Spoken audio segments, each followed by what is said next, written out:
Home is where connections are made, memories are formed, and ideas are born. And no one knows home better than NFM.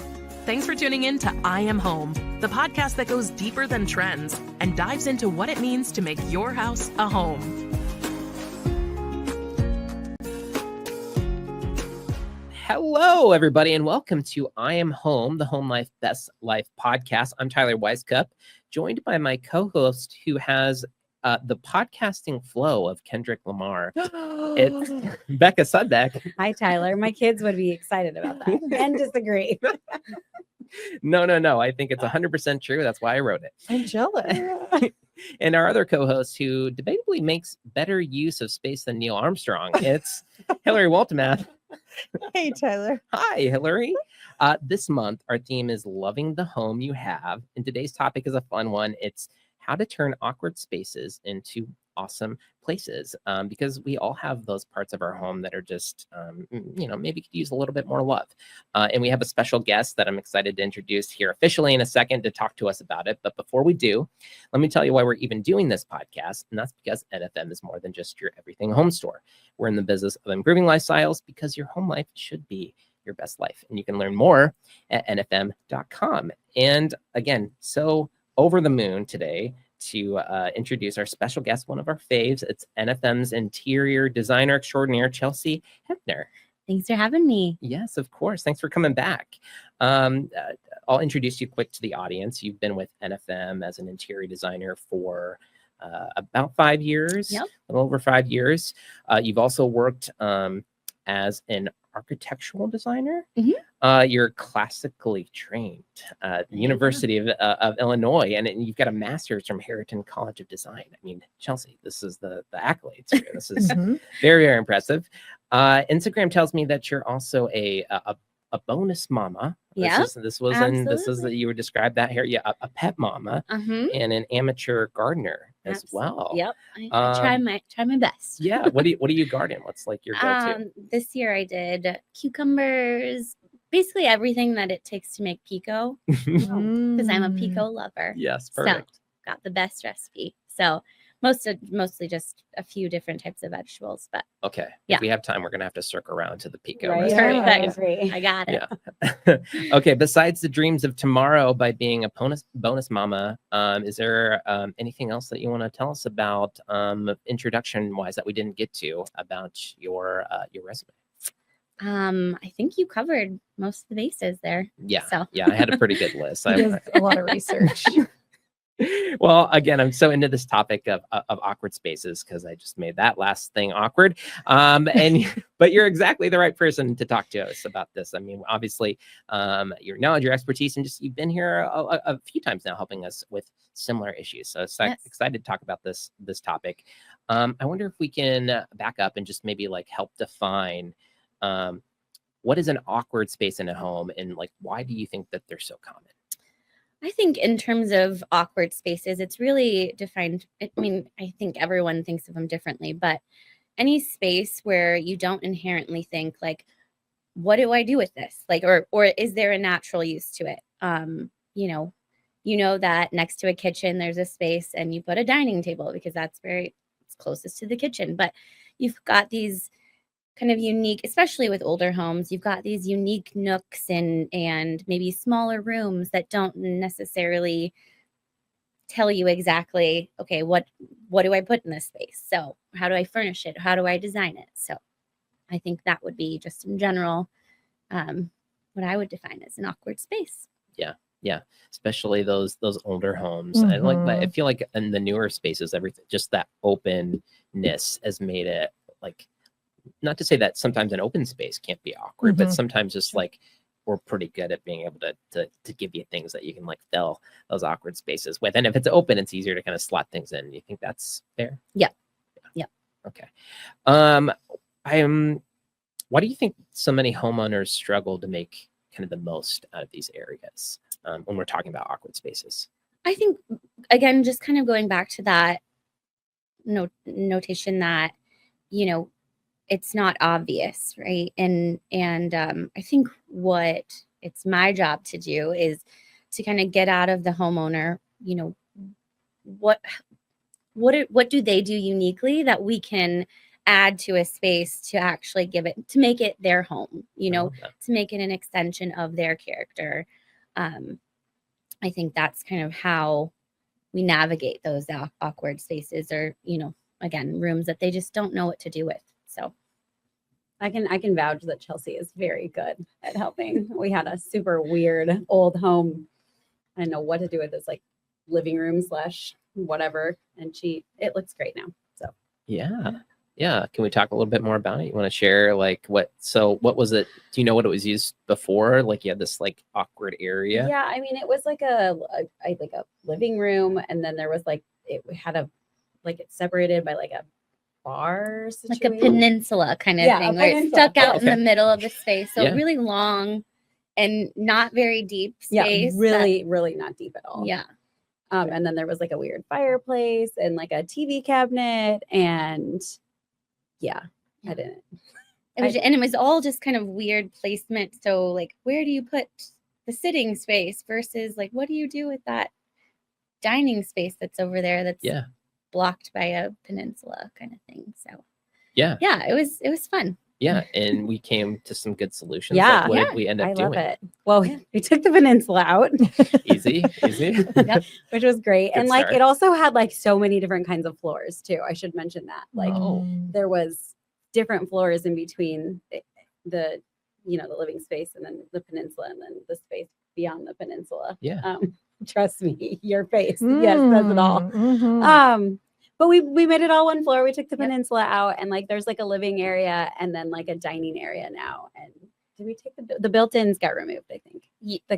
Yeah. Because then we did a bit like a big wall. So took the built-ins out, and like it works so much better. Yeah, it feels like it flows. Right. Better. Yeah. I'm sure that space was like designed and that with that furniture in mind, and that furniture probably stayed in that house until it was sold. I'm not sure. There's a lot of things I question, but nothing else fit in here except that furniture that sat there. It was a really bizarre setup, in my opinion, but we made it work. And spaces are used so differently now. Like we look at older homes a lot on Zillow or whatever, and it's like some of the homes we were looking at, like a TV wasn't like an essential part of that, of the living room, and so there isn't necessarily like you want your sofa to face the fireplace because that's warm and cozy, but then there isn't a spot for the TV necessarily. So it's just like spaces have evolved over the years too, and the use has changed a lot. I was just saying, I was like, and like that was like we did minimal changes, I feel like, to make it like work. But like again, I think thanks to her vision, I was like, what are we gonna do with this? Like this is a disaster. And I feel like it was relatively easy to make it to now where it looks natural and it looks like it was meant to be. Right. But it did not look like that before. I think it's and that kind of goes down to budget too. Like, how much money do we have to do the most with this space and make it work. So that helps a lot. Sure. Well, perfect example for us to kind of kick off that part of the conversation. I have kind of like a series of just specific challenges, and maybe we can just pose those to you and see like what your thoughts are. Sure. The first one that I have here is like under the stairs. Many people see that space as being purely storage. Are there any like creative ways that you've seen or suggested for clients to be able to kind of like, elevate that under the storage space? Sure. Actually, one of my coworkers and fellow designers, she was just dealing with this beautiful staircase, floating stairs though. So there was so much space underneath that just felt like it wasn't being utilized. And they have kids. And there was a really cool, unique, like octagonal window that was kind of framing underneath the stairs. So it was giving nice natural light underneath. Yeah, cool.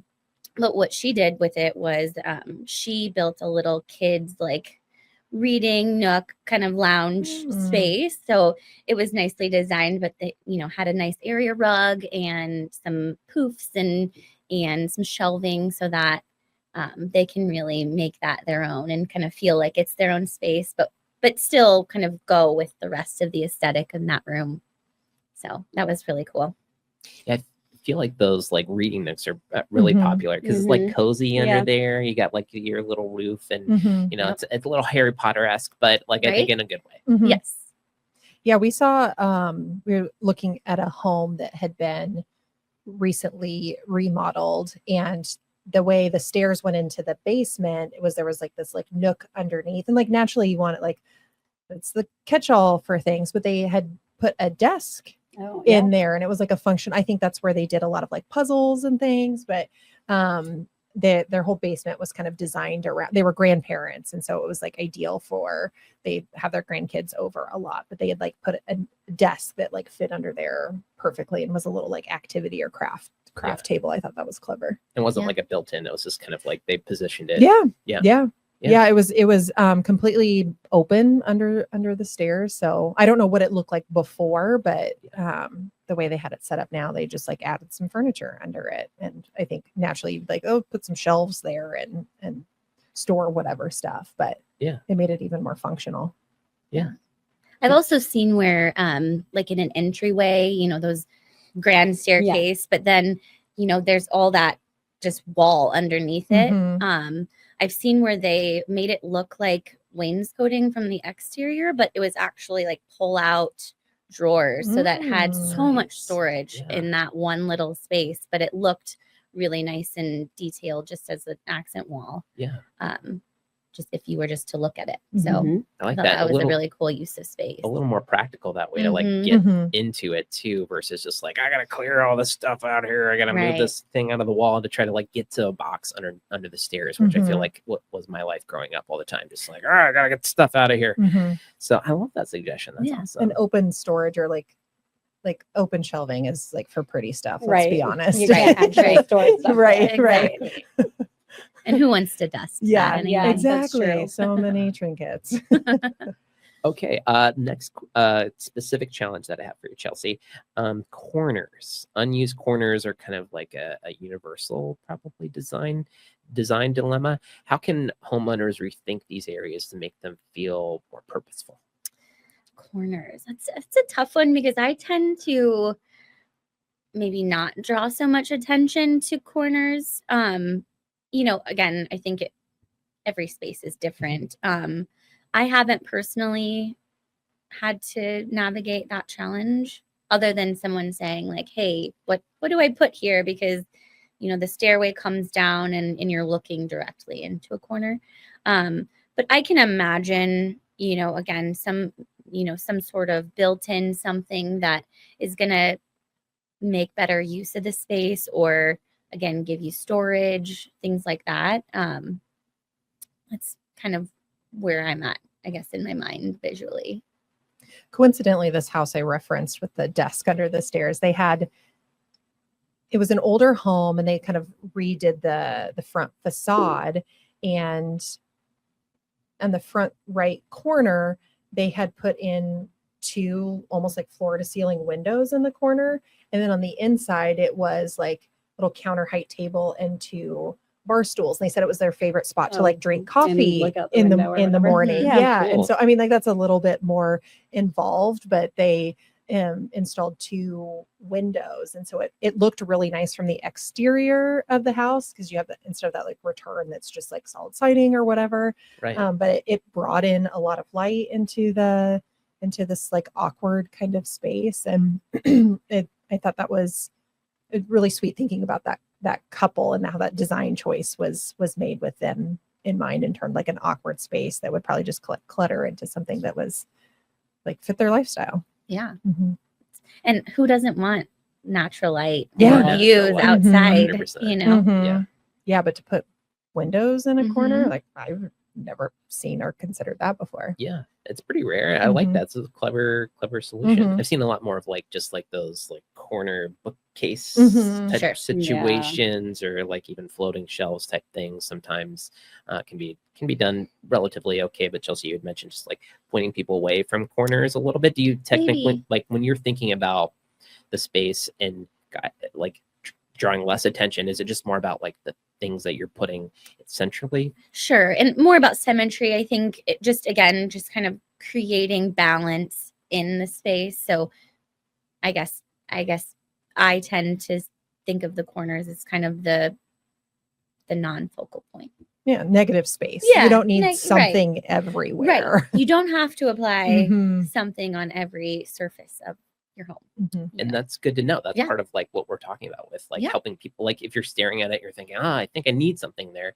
I mean, maybe you don't, maybe you do. I mean, it Mhm. depends Sure. on the situation. And that's it's good for us to kind of like know that both options can be true. Yeah, absolutely.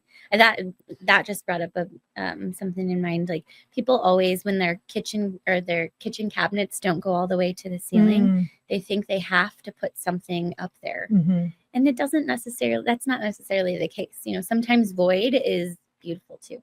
Mhm. So That's a very good point. Principles of design. We're learning. Yes. Okay. Next one that I have is hallways and landings. Hallways and stair landings often feel like wasted space. How can homeowners turn those like transition zones into whether it's like a purpose that they have, or if it's something just like that catches your eye and is a little bit more, visually, aesthetically appealing to look at? yeah, I think landings, especially because it is such a focal point. Like if you're going up or downstairs, and your eye is looking at that the whole time, maybe that becomes a really nice wall covering that, gives you some visual texture, or again, a really nice piece of art that, again, is an extension of the personality of the homeowner. Lighting too, having, track lighting that's, focusing on that wall just to kind of, again, make it just intentional in what the person navigating the space is viewing. Yeah. Are there pretty like standard go-tos when you're thinking about like track lighting? Because I think that's one that like maybe it feels more unattainable for folks, but I'm curious if like you have good ideas or suggestions for people to help them understand how it might be attainable. Sure. It's again, I think it's case by case basis. Yeah. But it's pretty simple and pretty budget friendly to add some lighting in a space, and not me personally, I wouldn't be doing that, but an electrician, can easily wire to give you, the ability to light up a space. Or again, there's, different solutions nowadays where you don't even need an actual wiring, and there's Wi-Fi and, and rechargeable lighting, things like that. So Yeah, I've seen a few photos where they take, this is like a longer hallway, but they've done like more decorative lighting like throughout the entire like hallway too. So you get this like nice repetition. It's not this like elaborate chandelier, but maybe like a larger scale pendant versus is you don't need like the brightest light in the hallway. You don't want it to be dark either, but I've seen that done a couple of times where they did like a repeated like larger scale pendant almost down the hallway. And like you talked about like art too, like I've seen a lot more like just like little lights on art pieces too, as a way to kind of like add a little something along down the hallway. And I think that's a really fun way to kind of, to your point, like brighten up a space and draw in attention to, these great pieces of art that you were able to kind of help a lot of folks select. Yeah. Yeah. Do you remember when we went to the baker's house and they had, I think some of like the architectural drawings of their house, like framed in their hallway. And I thought that was so fun that they had done that. And it was something that they had and then just got Such it framed. A great representation of just the home itself and the history and just like, it speaks to their character too. Like feels very, very good, just connected to the home and to them themselves. So they're so proud of that house, and it was like a little like special moment to them, and they loved sharing about it too. And the journey of where the house started to what they did, because they did a ton to that home. So okay, I've got a couple more of these. Hopefully we can knock these out. Chelsea, what about closets? Are there like do you get a lot of questions around that? Because it feels like sometimes you got like way too much space up here, the shelves are all weird, and it just like optimization isn't as universal maybe for Sure. closet spaces? What kind of suggestions do you have for people to kind of like maximize the use of those closets? I think having like built-in specific places for things. One, two, you have to be able to go through your things and purge the things that just aren't working anymore. And that's where a lot of clients just have a problem with. So what I think I deal with more so is adding storage in a space. So they've got their existing closets, but we need more. So just kind of finding smart ways or creative ways to, find space to actually add.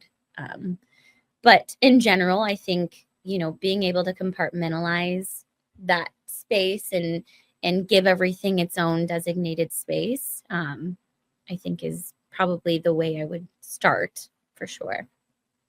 So it's a little bit of like negotiation maybe with some folks Absolutely. that kind of like go All the through and time. be like, hey, here's your stuff.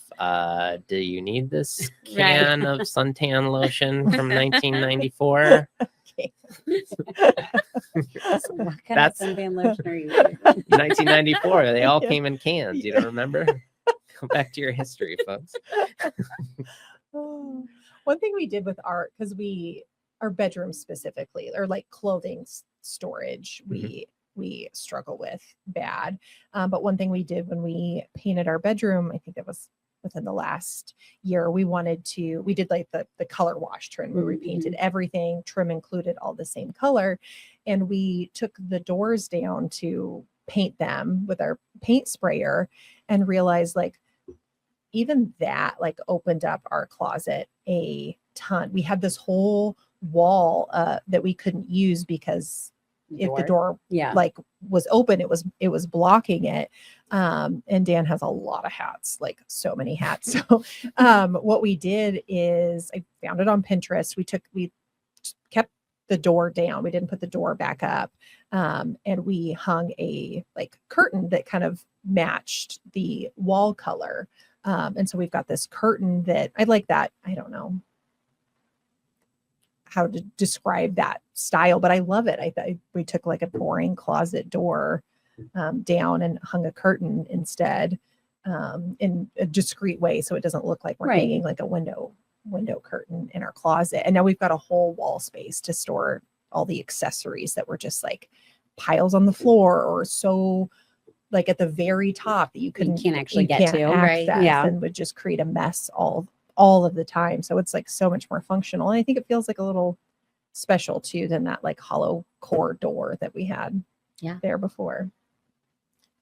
Yeah, those doors are just always the worst. Like I guess, I'm sure you can get ones that are a little bit like better looking, but it just feels like 99% of the time. Yeah, or a pocket door would have been great, but not necessarily something we were like wanting to get into. It's like, making a pocket door when it wasn't there to begin with is a lot of work. Yeah. So it was like a simple, really inexpensive thing that just like helped our closet situation a ton. Yeah, I love that. Great suggestion. Okay, I have another one here for you, Chelsea. What about like a long or narrow room?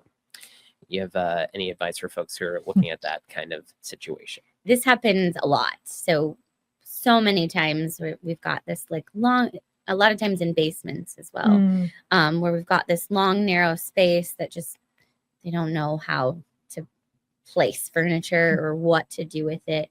So I definitely start with function, like what kind of things do you see yourself doing in the space? And then from there, a lot of times we kind of divide it to where it becomes maybe two separate spaces.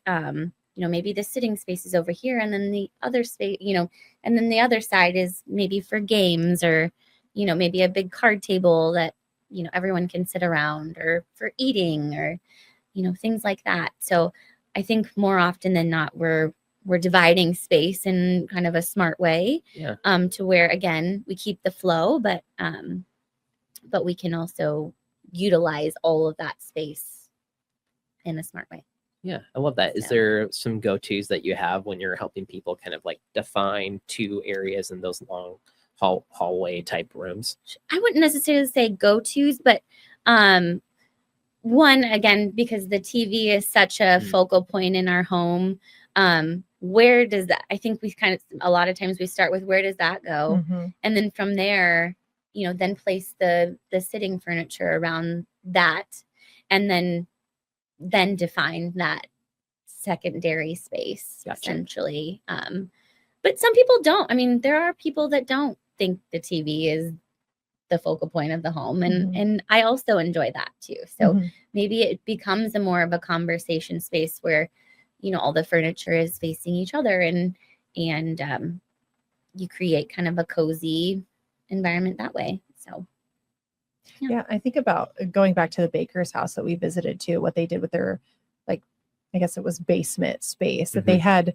It was all open essentially, but it was like a guest room / like living space. And they even like the bathroom down there was even kind of like open concept a little bit. And so they have people come and stay a lot, but also needed another space to like hang out and watch TV if they didn't both want to watch the show. But like, I don't think if I were in that space, I would have thought that, I can put the guest bedroom down here, plus a sofa, plus TV and bathroom. But they did it in a way that like is like true to their style and is super functional for their way of life too. Yeah. You see it, and it totally works the way that they did it.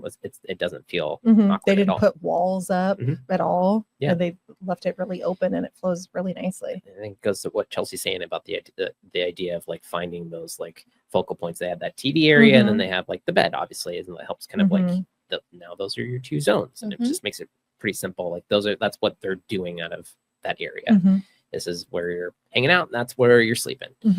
And it's simpler than maybe people think sometimes. Sure. Yep. And sure, they could have put a pool table down there, but do they play pool? Right. Like, how are you really going to use it? Yeah, we want to use it default to what is typically like in a basement, but is that really something you use or your family's interested in? Yeah. So we had that in my old house where like the living space down there was like very narrow, and so we had like this seating area and centered around TV, and then we ended up having like a little pool table, cheap one that we got, and we played it a few times, but it didn't like probably could have done something different with that whole other area if we would have dug a little deeper and thought about what we like to do with that area, and might have been a little better. Although it was fun to like chase my dog around, give us places to hide. Okay, Chelsea, I think we're getting close to the end of our time. I wonder if we can talk a little bit about if listeners want to start tackling awkward spaces in their home. Like, what's one actionable tip that you might suggest that they implement today? If they've got these areas just generally, like what do you like typically will want to point people when they start kind of coming up with a plan? I think, again, just kind of going back to like, who are you? Like, how do you think you're going to use this space? Or like, what are your hobbies? Like, do you like to read? I've seen, libraries are, coming back into spaces, and this whole open concept, I think we're going more towards compartmentalization. And so again, just kind of creating these spaces that, are an extension of your character and how you can achieve that. So I think just, again, starting with, who you are and what are the things that you like to do that you could maximize, these small spaces to accommodate you. Yeah, I think we're so often in a rush to like furnish a space. Like, it's empty, we got to put something there, but spending a little time just living in the space and thinking like critically about how you use it. You don't have to load it up with furniture just because it's empty right away. Right. Yeah, it's okay to like let that house speak to you a little bit and figure out like, you know what, this is like when I have a party and people come, like they tend to gravitate towards over here, and now I can like reevaluate what's over that area to kind of help accent and make it simpler for that interaction. Just I think that's a solid strategy, and the idea of like thinking about like what you do as a person. That's like all the podcast, right? So really appreciate all of the suggestions and advice, Chelsea. You were amazing. Thank you.